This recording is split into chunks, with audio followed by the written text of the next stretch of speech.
Hey viewers, so today we're gonna review the Dell Inspiron 5593 laptop. The Dell Inspiron 5593 has a really premium look, and that's the thing which attracted me the most. Also, it has a backlit keyboard and a fingerprint sensor.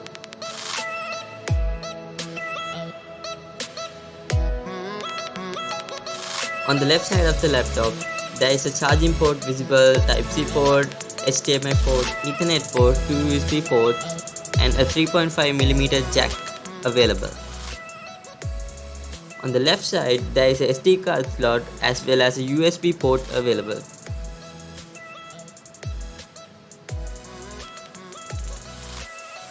This laptop has an i5 10th Gen processor as well as a 16GB RAM and a 256GB SSD, 1TB HDD and NVIDIA MX230 GPU.